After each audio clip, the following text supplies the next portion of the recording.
But I think this is where my love of Luke Skywalker really came from, was this movie. And yeah, there's a ton to talk about, but I think it's worth mentioning. We know that a lot of Star Wars, especially like the design for Darth Vader, a lot of that comes from the love of like old Kurosawa movies, things like that. The like samurais in space, essentially, and you kind of get that with Empire. The knights don't draw their swords until the very end of the film. And that would be pretty common. Lots of political intrigue. Very, very rarely would you see lots of slashy happening. In older movies, black and white movies. So it just wasn't super action packed. Not to say there's not action in Empire Strikes Back, because there is. And I almost feel like those duels, you start to appreciate them a little bit more in Empire. And it's so weird to think about how a lot of people's love of Star Wars kind of comes from Return of the Jedi, just based off the fact that there's lightsabers swinging most of the movie, or a lot of the movie. Because that's what it was for me, and my friends, was we loved this movie just because you got to see Luke's freaking awesome green lightsaber, like, a lot. Fun fact for you, the reason that his lightsaber is green, does anyone know why? It had something to do with the backdrop, didn't it? So actually, I'm sorry, this isn't a fun fact. It's a fun, like, consistency thing. Like, that's Qui-Gon's kyber crystal. Wait, what? Yeah. So, like, Obi-Wan had, I don't remember where I saw it, but he had like 2 lightsaber hilts somewhere. The green lightsaber is so much more cool than the blue lightsaber, in my opinion. I think a little bit of time has passed, in between the events from Empire to Return of the Jedi. I think it's does anyone know? I wish Ethan was here. He would know. I think it's been a few months. I think it may have been longer than that. I can't say for sure. Yeah, I think it's like 6 months has passed or something like that. Can someone look it up?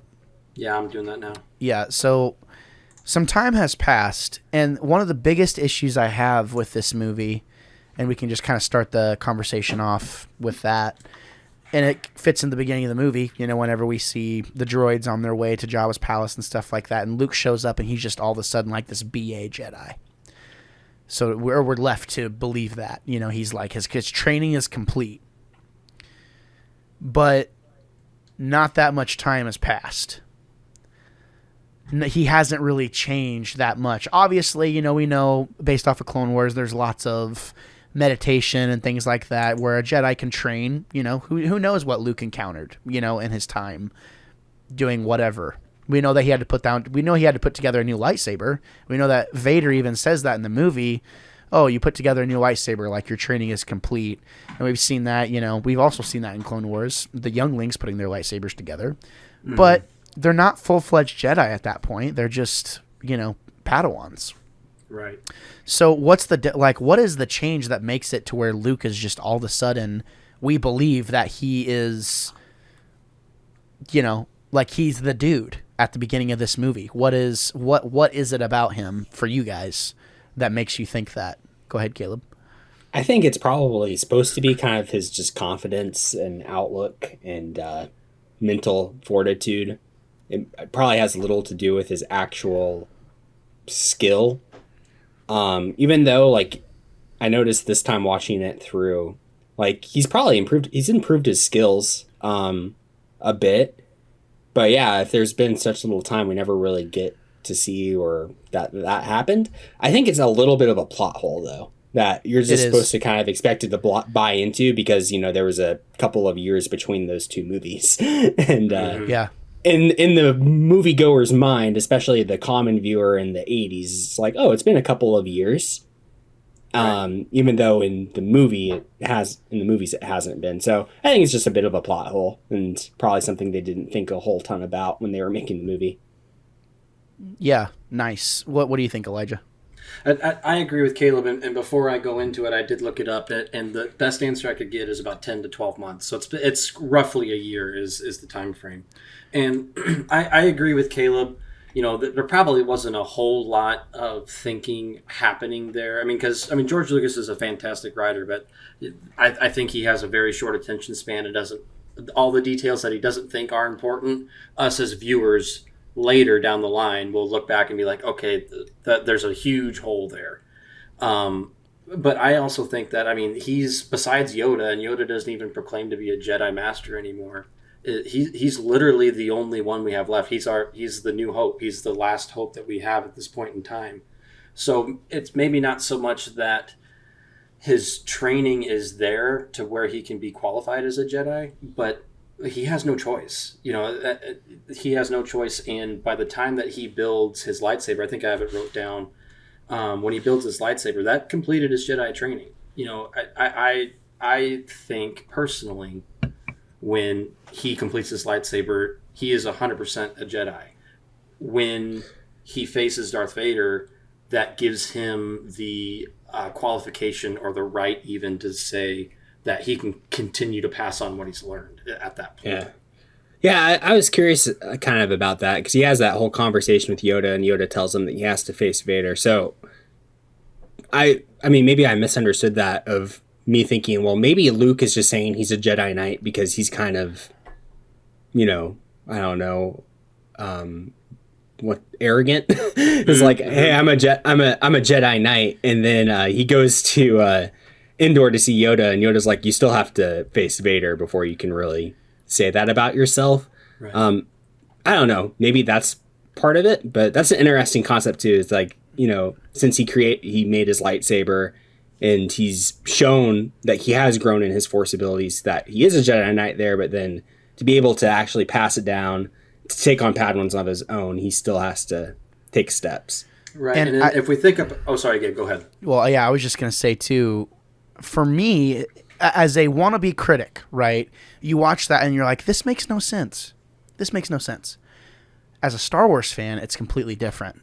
So I'll get to what I have to say in a second about the beginning of this film, and just why we as the audience, why kids, you know, there's a lot to kind of unpack here. Why we inherently just look at Luke and go, holy crap, like he is freaking awesome, you know, in this movie. When there's really, on paper, not much of a basis. 1 year of Jedi training. I mean, he's got a lot of natural talent, but we're to assume that he didn't go see Yoda that entire time. Okay.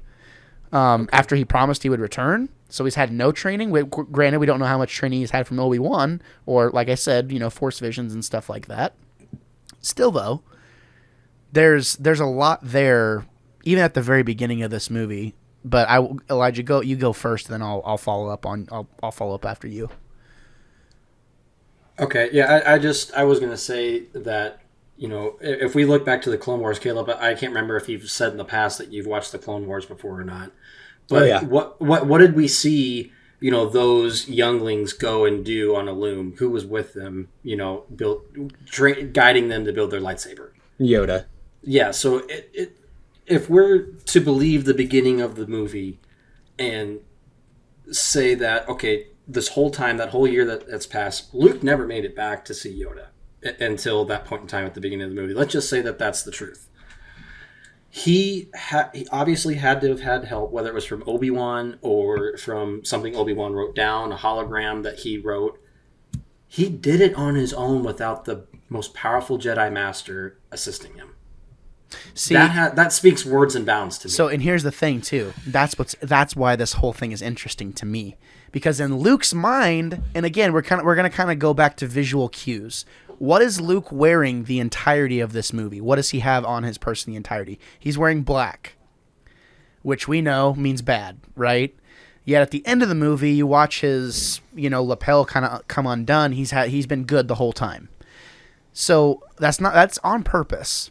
So Luke shows up in black, which we've kind of come to know as Star Wars fans to be like, oh God, like that person means business. So we inherently, as the audience, take those visual cues to buy whatever, you know, they're trying to ship us.